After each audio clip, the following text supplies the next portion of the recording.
Hey guys, it's Michael. Today's your Monday, May 11th, stimulus check and stimulus package update. We're going to go over key financial and economic news, then into the new stimulus check. We have important updates here, and a $5,000 stimulus check was just proposed. Then we're going to go into the PPP and EIDL loan, a couple of important pieces there. And then finally, I'm going to be answering a number of your questions for the first round of stimulus checks. So if you have not yet received your first stimulus check, well then be sure to stick around for that. Anyways, before we get started, if you're interested in the stock market, stimulus checks, or in the news, well then please be sure to subscribe to my channel so you can be notified when new videos come out. Anyways, let's jump right into it and let's get into key financial and economic news. Steven Mnuchin and Kevin Hassett reported that the real unemployment rate can get up to 25% by next month. So that is the unemployment rate that includes everything from people who have been recently laid off, who aren't searching for work, because technically the unemployment rate only takes into account people who are actively searching for a new job. So right now the unemployment rate is 14.7%, but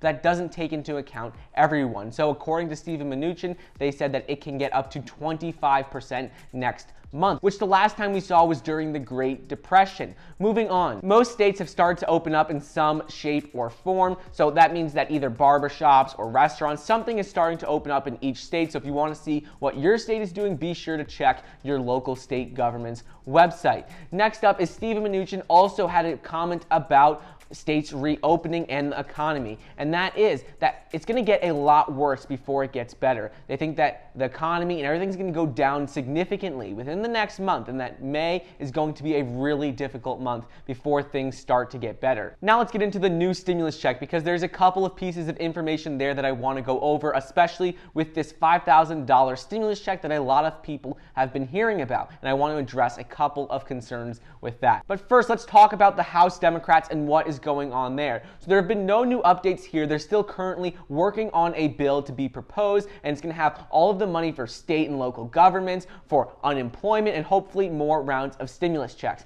As soon as this bill is proposed by Nancy Pelosi, I'll let you guys know any updates there, how much we'll be receiving, when you should expect to receive it, and exactly what is going on. But now let's get into the $5,000 stimulus check that a lot of you guys have been hearing about. So this $5,000 stimulus check isn't even a stimulus check. It is technically a loan, and the way it works is that you can choose to receive checks of up to $5,000 today for a delay of your Social Security benefits once you retire. They said it would be at most 3 months. So that means when you retire, you wouldn't receive benefits for up to 3 months. So it's essentially that you're getting the money today, the $5,000, in exchange for not getting up to the first 3 months of your Social Security benefits when you retire. And there's been a Washington Post article on this, a Forbes article, and they're all talking about this. So this $5,000 stimulus check is called the Eagle Plan, and it is a 29-page memo that was just floated around and talked about by senior administration officials. It's not an actual proposal yet. They've just spoken about it. But one thing that the Forbes article forgets to mention is that in the Washington Post, they said that this was already proposed and it was shut down by the president, and how the president doesn't want to touch anything with Social Security retirement. They don't want to touch anything with that. They want to keep Social Security retirement benefits intact, and they're not going to do this plan. So if you're seeing any videos on this plan, just know that it's not actually going to go through. Right now, the best chance for a second stimulus package is what Nancy Pelosi and the House Democrats are currently working on. It's not going to be this $5,000 stimulus check, but let me know what you guys think of this $5,000 stimulus check, where you would get it today in exchange for not receiving up to 3 months of benefits when you retire. So let me know what you guys think of this and what your opinion is. I'd really like to see what you guys have to say. Next up is the PPP and EIDL program. Currently, $190 billion out of the total $310 billion has been spent. So if you want to apply for that, make sure to go ahead and apply for it now, because it is running out of money very quickly. And one important thing to keep in mind is that the safe harbor date is May 14th. And what this date is that if you've received money from the PPP program and you decided that you don't need it anymore, well, you can return the money by May 14th without having any repercussions. So go ahead, determine if you still want the money and if you want to return it, because May 14th is the last date. Moving on is applying for forgiveness of the PPP loan. Within 8 weeks of receiving the money, you have to apply for forgiveness. And this has been difficult for a lot of restaurants, and Steven Mnuchin recently came out and said they may be trying to ease restrictions for restaurants because restaurants are just starting to open up now, and they're not going to have an increase in sales for a while because people aren't going to be returning to restaurants as much as they were pre-coronavirus. And I'll let you know if they change any of the requirements for the PPP loan. Moving on is with the EIDL program, and that is that currently it is only available for agricultural businesses. I've mentioned this a couple of times, but you can still go ahead and apply. There's been a couple of articles on this in the news about how they may open it up to more people other than just agricultural businesses. So if you want to apply for this money, you can still go ahead and do it, and I'll include a link down below. So if you have any sort of side hustle, you're an independent contractor, you own a sole proprietorship, you can apply for this money, and it is between a $1,000 and $10,000 grant, which means you do not have to pay it back. So anyways, if you'd like more information on that, I put a link down below. Finally, let's get into the new stimulus checks for those of you who have not yet received your first stimulus check. I know there's a lot of you, so I'm going to be answering a number of questions that you guys have asked.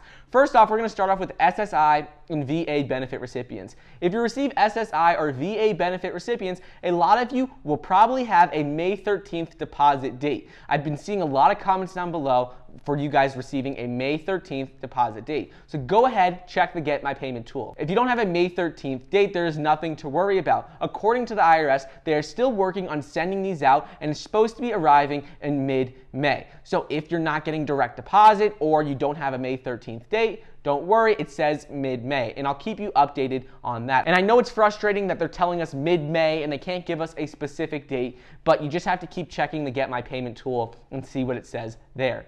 Next up is with SSDI, Social Security Retirement and Social Security Survivors Benefits. So if you receive any one of these benefits, according to the IRS, they have started to send out your stimulus checks, and they're continuing to send them out every single week. So there's no specific date for these groups of people, which is very frustrating and very annoying.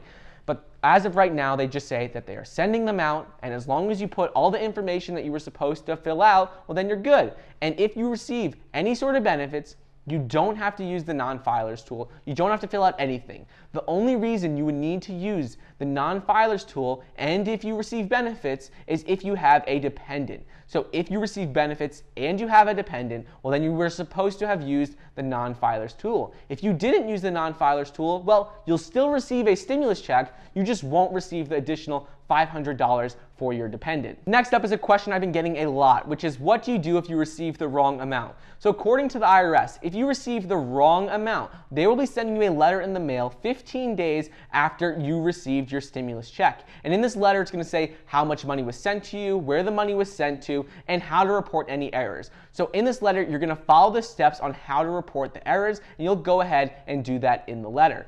However, according to the IRS, if you did not use the non-filers tool and you didn't receive the $500 stimulus payment, well then, they said you're going to have to wait until you file taxes in 2021. And I know a lot of you are saying, well, I don't normally file taxes, but as of right now, that is all the IRS is offering. Next up is a question for those of you who file taxes. A lot of people have been saying they filed their taxes in 2018 and 2019, but still have not yet received their stimulus check. So if you fall into this category, according to the IRS, they are still processing your information, whether you filed paper tax returns or if you filed electronically. They have a lot of information they need to process, and according to the IRS, they're just still processing this information every single day. So all you guys can do is go ahead and check the Get My Payment tool to see a date. I know a lot of people say the Get My Payment tool is useless, it doesn't work, but as of right now, that is all we can do. And next up is a question about child support. I've been getting asked a number of questions about if you owe money for child support, will there be money taken out of your stimulus check? And the answer to this is yes. According to the IRS, if you are behind on child support payments, they can take your money from your stimulus payment and use it to pay off your child support. However, that is the only debt that they can take money for. If you owe any other federal or state debts or have any sort of payment agreement with the IRS, no money from your stimulus payment will be used to pay off any other debts other than child support. But one thing to keep in mind is that if they take money for child support, you will be notified by the BFS, the Bureau of Fiscal Services, that they took money for child support. It's not just going to happen without you knowing. You will be notified. So if you think money will be taken for child support, look out for this notification from the BFS. Anyways, thank you so much for watching. Don't forget to get your 2 free stocks valued up to $1,400 when you sign up for the Webull investing app, 1 free stock when you sign up for Robinhood. Check out the links down below and join our Power of Finance Investors group, as well as our Discord group community chat. Thank you so much for watching. Please be sure to like the video down below, leave a comment, and subscribe, and I'll see you guys next time.